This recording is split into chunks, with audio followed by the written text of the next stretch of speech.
let me just press play on this because I said this was long overdue to somebody in the comments. Like crank that up. Hope it's not a commercial. No. Why am I playing this? Because I'm getting ready to tune into Punk with Toys tonight, but painting my figures. Who am I painting? Well, guys, you know I'm working on my Blizzard. Decided to give him some rabbit fur to cover up some, what do we call them? Happy little clouds, happy little seagulls. Accidents that happened with the second layer because it wasn't a great fit. And I'll show you more of this as I work on it, but I'm going to tilt the camera down, but I just want to say welcome new subscribers, welcome old subscribers. I love this. I miss the Dead Kennedys, man. I miss those days. When I grew out of Joe a little bit, got into high school, discovered some punk rock music, discovered some even more punk rock friends, had a blast through the late 80s and into the 90s, but having a bigger blast coming back now as a veteran with a whole life behind me, and I get my toys back. And you see what I do with them. Anyways, I gotta turn that down because, yeah, I just thought I'd explain to you why you're seeing so many of these videos while I chip away at Blizzard.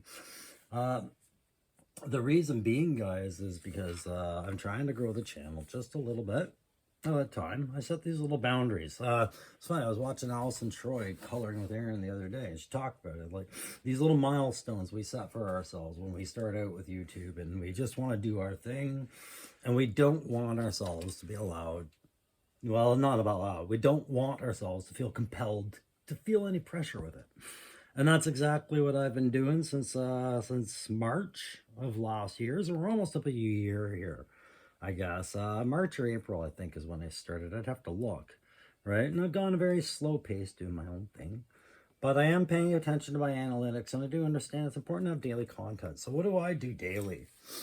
I work on my hobbies. I don't work anymore, man. Those years are behind me. My years in the military, my rock star years of an action soldier, and then as a non-action soldier behind the ops desk and teaching and doing stuff like that.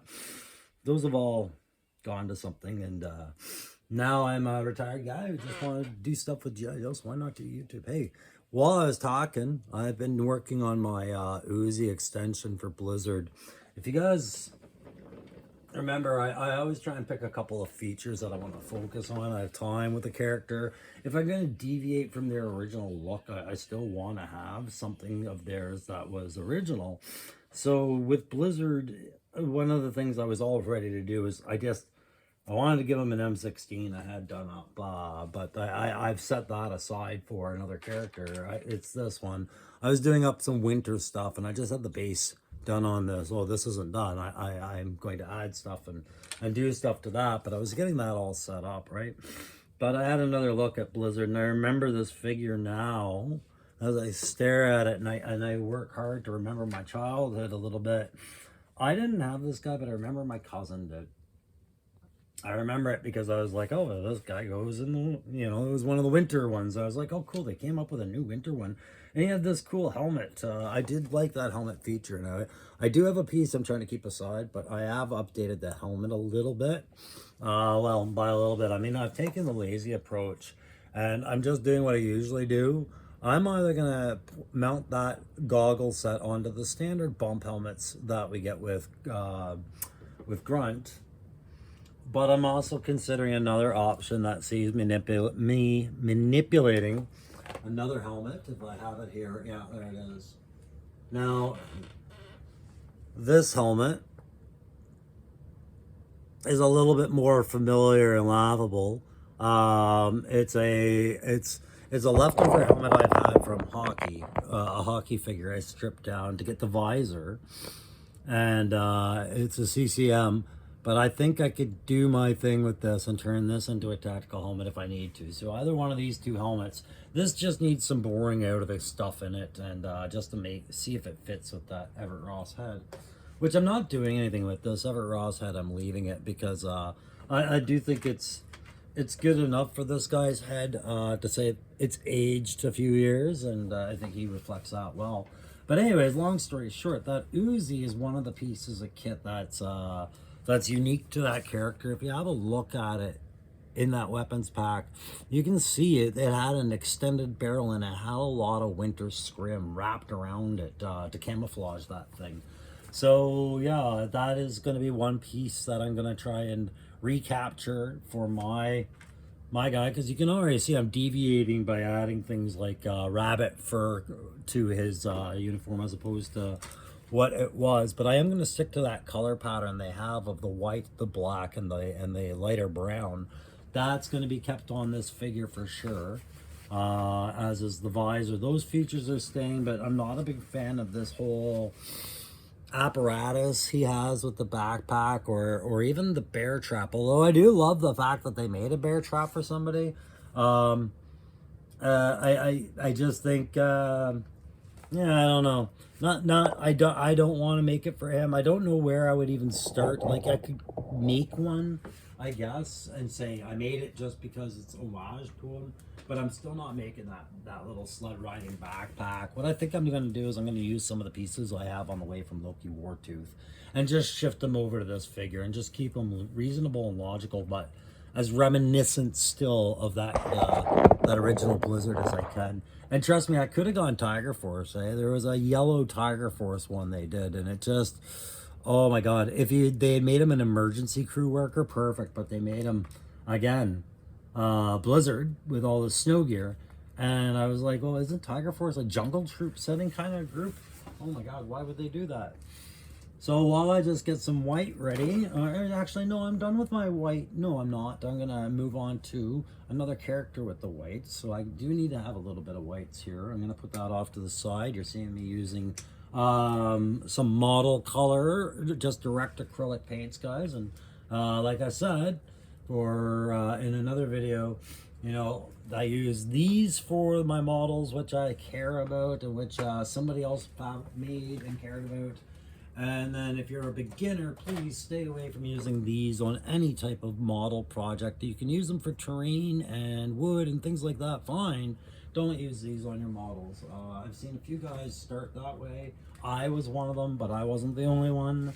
I keep hearing about guys who start that way as well, and if you've watched this video and are about to start doing this, there's your warning. Don't use that stuff. Okay. I think that's common sense anyways. But you can see I've got the brown set aside. It's an ochre brown that I'm going to use to try and keep that color set the same. And I've got a flat black over here. This one is an Army Painter flat black. I find this one has the best consistency half the time. A lot of the other ones from Model Color, they're about the same, but this one, it just has a lot more volume to a lighter coat, it seems. The white I'm using right now is just gloss white, but I've been dulling it down with a white primer as I go. But I've gotten all the whites out of the way that I want for now until I get the washes and things out of the way. Now I've got to start bringing up the individual cam patterns. So this is the fun part, guys. This is why, if you're enjoying these little tip videos and everything like that, I want to tell you why I'm doing them daily. And maybe why some of you will tune in and some of you won't on the daily content, because I'm going to keep doing these. What you're going to get is you're going to get the ones that I tell you about in other videos that I'm working on, right? I'll tell you I'm working on a bunch of Winter Soldiers, and I'll give you 2 examples. And in the last video, I gave you the 2 examples I'm doing Blizzard, and I was mulling this over as Bomb Strike, and I'm still giving it a good, maybe, possibly. I could do that as Bomb Strike. It would make sense. There is a place for Bomb Strike on the Wolf Pack as I see it. But the other reason why, if you watch me doing these tip videos, is you end up getting other things I'm working on, either in the background or as examples, or just because I feel like you've earned some extra things. And this is the nice things about being subscribed to my channel, is I'll treat you like it's a membership, and I'll give you exclusive content whenever. Because my channel is absolutely free. So please, if you're not subscribed to me right now, do so, and I will keep throwing you stuff like this Uzi, the characters I'm working on, and like I said, the ones that I'm mentioning where I'm, having pivots. And today I'm going to talk to you about 2 pivots I'm having. One, Bomb Strike's probably still going to be Bomb Strike, but another character I decided to throw on to Wolfpack, I'm going to do my very off, I should say off-brand kit bash to do a end state version of sci-fi using this head that Loki sent me, and that blind bag we did, right? And you can see I've started doing just some basing on that. I did just a light basing of some flesh, and then I've started doing a white where they have some inset lines, because I'm going to put a little blue wash in there. What that is just integrated tech. This is clearly some sort of cyberpunk head of a line of which I am not realizing or knowing at this time. It kind of reminds me of the old 1980s X-Men Reavers. You know, the Reavers, the cyborgs that hunted down the X-Men in Australia and all that with Donald Pierce. And then they remade them for the movie Logan. But it kind of reminds me of that kind of effect. Anyways, when I saw this head, I was thinking about a guy like Sci-Fi and thinking, would have been a Sci-Fi who had a, you know, instead of, you know, Seymour, what's his name? Seymour Fair or Seymour something. Seymour is his first name. But Sci-Fi. What if he was like a war veteran who, you know, lost limbs or something like that, but was folded into the tech program and was so good at integrating tech that he actually integrated tech that gave him the ability to walk again or something. And it's all, you know, the downside is that he can't really hide where he has the tech incorporated into his dermal technology, right? So it'd be off-putting, especially if this guy you know, was a Joe before he got wounded and came back like 10 years later, and he was very different. And that's kind of the idea. So for Sci-Fi, I had this leftover, just the torso piece of a War Machine that I'm going to use as the base building point to kind of change its shape and features a bit so it's less recognizable as that. But I like the simplicity of the ball joints and how black they were. The universal arm pegs that Marvel and Classified and other lines seem to share. I know I have some stuff in here that I could work and make it compatible and very tech-like, right? Now, do I want to use War Machine arms anymore? No. I sacrificed one of those for my Major Blood, and the other one I have on standby for something else. Because I don't want to keep repeating a kit bash that's using such iconic stuff as Marvel power armor. I don't want to keep repeating that over, so you won't see his legs or his arms or his helmet on there. I'm just going to use the torso for that. So for the legs, I picked up some sort of, I don't know if it was Apex or Fortnite or whatnot character at the Value Village in a bag last week. This was the torso, and I'm going to be salvaging pieces from it. But I had a real problem with the shoulder. It was locked up already when I got it there, and I forgot to soak it before I primed it. And this is why I really had to start watching tutorials on where to shave joints, because shoulders are often the ones that have the most rub, shoulders and elbows. Knees are workable a lot of the time, but shoulders and elbows, I get a lot of rub effect. And this one was going to suffer a lot of it, so that made me get off my ass and start reading some tutorials. But I see some salvageability in there. I just got to work at this shoulder and replace it at some point. But the legs I'm using for Sci-Fi are these ones. And yeah, I'm doing an Arctic Sci-Fi, so you're going to see basically a tech guy bundled up for the winter, kind of done up at camp. And these feet are actually off a McFarlane toy, I believe. Yeah, they are. They have those that other point of articulation just in the toe. And I've got a plan to make this all smooth out, right? So this is all going to work in conjunction. And you can see that it had that ball joint clasp in the hip to connect the hips to the upper torso, which is the exact same hinge premise that the Marvel Legends, I think it is, or the Marvel War Machine one had. So I had this centerpiece, this goes in here, and then I bang the two home after I heat them a bit, and that'll lock that all in, and you'll get this basically as your start point for my Sci-Fi. And I'm gonna have more than one head feature. Like I said, I'll have this, and then I'll have a helmet, or a helmet that either goes on him or a separate head helmeted head, something science fiction-y looking. So I've got that mapped out. You'll see me working on that in the background that I didn't talk about, and I probably will only talk about it from time to time on these kind of videos. You'll see me converting the weapons that I just kind of had as placeholders, getting them worked up, and a lot of them are going to the winter line.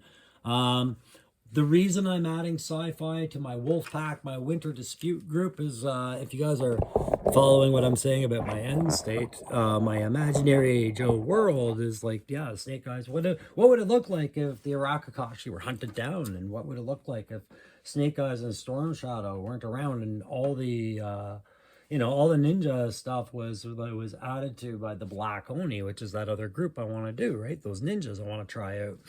And I went down a rabbit hole trying to find a place for that Ironheart figure I got for $9 at GameStop, and I ran across an idea that's out there. So I've had to do a lot of work with it.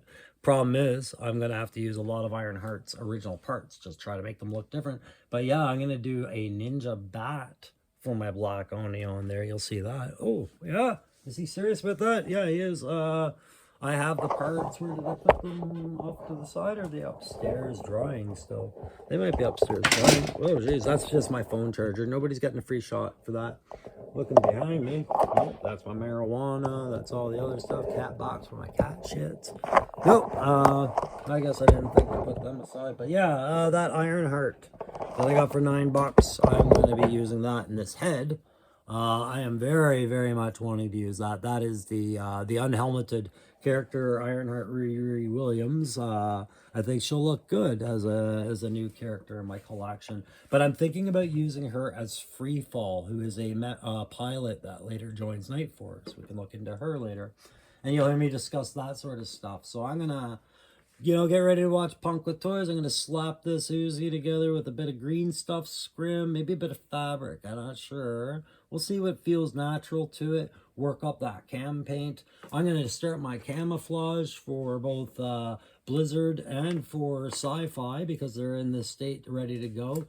I'm going to map out what I want to do with, sorry guys, you're at a weird angle here, right? Map out what I want to do with Bomb Strike as far as the head goes and what I'm going to do to cover this area. I have some pieces. I just got to form them in there and then work the pattern. But I think the big thing with Bomb Strike is I want to keep the brown leather jacket and not do any winter cam to that. You see I'm working the gray into the pants. This was all black. Again, that dry brushing. That's going to get a unique cam, but let's do one more character or a couple more character reveals. I sat on the fence, and guys, I know how you guys feel about Billy Kessler, and I'm going to give you a one-eyed bastard besides my Dr. Blood and besides my Laura 343, which will be coming down the line.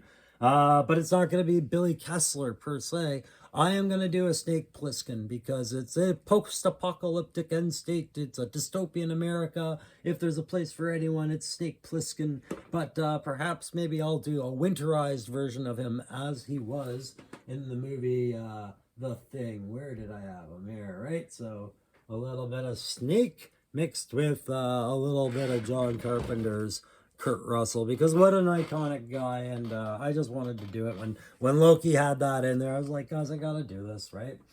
Just as a hint I dropped on one of the other chats the other night, guys, there's gonna come a point where I run out of places to put some female figures, and I gotta get some good female figures on the go, and I'll do variants and things like that. I'll make up the odd character, but then I'm gonna start jumping the shark, just like I accused Hasbro of doing in the 90s, right? In the late 80s. But I'm doing it for fun. There's another line of characters I want to try and do a classified cluster with. And one of them says Zoinks a lot. The other says Jinkies. Two of them kind of always find reasons to go off with each other, but I don't know if they've ever made it past first base on scene. And one of them's a dog. And they have a really cool van, but I don't think I'll ever get to the van. But I wouldn't mind doing that post-apocalyptic Scooby and the gang. What else did I want to show you? Oh, yeah. Let's talk about some things you can expect coming to the channel. If you haven't hit like, share, subscribe, do that now, because you're going to want to be a subscriber when that 350 contest rolls around.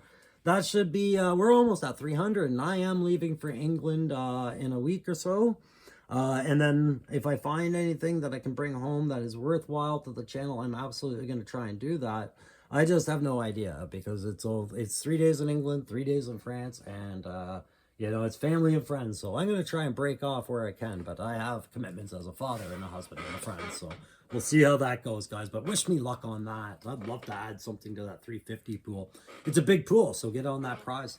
You guys have to go look back to see where it entered, but the video is clearly marked. But when I get back, between now and then, I have some arrangements this week, next week, and so on to pick up some ninjas off some guys that are selling them off of Facebook group. And I said I would buy those off those guys. And then when I get back from England, it sounds like if everything's good, somebody's been really nice and done me a solid here. And put something aside for me that I asked about today, and I offered to pay a little bit more than what he was asking currently for it. And he was like, listen, man, you're a part of this G.I. Joe group here. I joined the Collectors Club a while ago. I forgot about that to advertise my channel. Back when I first started, I never go on there though. I just started buying Joes on Facebook again because they just started popping up in our area, ones I didn't have. Anyways, guys, I'll give you a hint. I was doing my Headhunter kill squad, and it was going to be a mixed Cobra squad of different types of Cobras, right? And I had some Python Patrol Cobras that I was repainting to fit into that. And they'll still fit in, but, maybe they'll stand out just a little bit more when the red kicks in. The red plating and the red stuff, Is it 7 or 8 or 8 shades of red? I'm not sure. Red, gray, and black. If you get what I'm saying, guys, it looks like I may be able to get a line on his 788 fire team. I'm really hoping that works out. And the guy is, it sounds like he's doing me a solid, and I really want to thank him for that, especially. I'll make a big deal about it when it happens, but when I come back. But listen, that's the deal, guys. I try really hard to find new content for this channel. I will paint the content. I will buy the content if I can get the content. Yeah, I have a budget. Yeah, I'm a retired vet. It doesn't matter. I love this stuff. It's not about the money as much as the accessibility and getting this stuff. And I want to be able to look back at this channel and say I covered everybody I possibly could in that collection. And so 788 fire team, I don't have a hiss. I don't give a rat's ass. I'm not spending $1,000 on a hiss. It's okay. But that doesn't mean I can't have a really good 788 fire team when it has the range viper in it. And I didn't get one of those, man. Oh, that was like the deciding factor. And that cool red and black, I can recreate that and build off that. Of course I'm going to get that. Those ninjas, yes, of course I'm going to play around with some ninjas. Am I also going to pick up prizes here and there as I go because I'm starting to find these things in the wild? Absolutely, but I really want to try and give you guys some new content to offset how much painting I'm doing and kind of showing off a bit of my fun from time to time. So yeah, 788 fire team, I hope that works out. And if the guy who's selling that to me, I'm sorry, I can't remember your name. If you're watching this, thank you very much for holding that till I get back to England. I will happily appreciate what, so I can't believe has not been picked up off people already. So last hint, guys. You know what the beautiful thing about getting that Kamakura figure was, and it came out when we were talking, guys. It forced a discussion where I asked, "What would you do? What would you do?" Because I think it was Loki said I would take that Kamakura head, and I was like, "I know, right?" And yeah, I think you're going to see Throwdown coming to my collection at some point. Throwdown being Snake Eyes, basically, when Kamakura became Snake Eyes. Sean Collins, right? I watch videos by JLS all day, most days, listening to new characters. And if I understood right, this is, I think, the very first, it's Kamakura, but it's the very first time I think we've had a Sigma 6 uniform creep into the classified line. Somebody correct me if I'm wrong, but is this the uniform from Sigma 6 or is this from the comic? But I thought that was interesting. But I started asking who else should join my wolf pack, my team, guys. And I have one surprise off to the side I'm saving. Didn't mention it yet. But you guys that you talked about it, I'm going to tell you right now, you've convinced me. I think we might have a cameo from the Wolverines at some point on my shelf. And if you don't know who the Wolverines are, go back and read the comments when I asked. But go get yourself educated. I shouldn't have to explain who the Wolverines are when I'm talking about a dystopic America and Canada, by the way. But somebody suggested, and that's exactly what I'm going to do. I'm going to try and find myself a good line on doing a variant on low light. I don't think I need to restrict myself to buying the low light figure again and repainting that. I think I just need to consider what low light would wear and use in the winter, because there's never been a low light winter variant, I don't think. So thank you very much for suggesting that. If that was Shane Brayla, I believe, or Daredevil Dave, or any of you guys, I don't have the comments open. Hey, just a reminder, I am going live Saturday, March 2nd at 10 a.m. Eastern time. That's the time here in Ottawa. That's what time it says on my thing that I'm booked for. It looks like everything's good to go, guys. And at that time, I will be using my iPhone to record and chat, but I'll also have my tablet open so I can keep track of the chat and play some tunes, maybe have some G.I. Joe cartoons or something on in the background. But I'm also going to try and get my Chromebook going so that I can try and keep it going for the chat. I really look forward to seeing you guys there, those of you that had said you wanted to show up. And so one of you has mentioned the Tomac Zaymont, the twins. And buddy, I was way ahead of you. I've had these stripped down for a few days now. Yeah, you're going to see a different version of Tomax and Zaymont coming there, because my best Tomax and Zaymont are my Crimson Twins, and I'm not touching any of my Crimson Strike as far as conversions, but when they have duplicates like this, yeah, I'm going to give you a different take on Tomax and Zaymont down the line. All right, guys, that's enough little sneaky peekies. I will see you guys soon. I'm going to go watch Punk and enjoy the rest of the night, and I hope you guys do the same. See you tomorrow. Bye.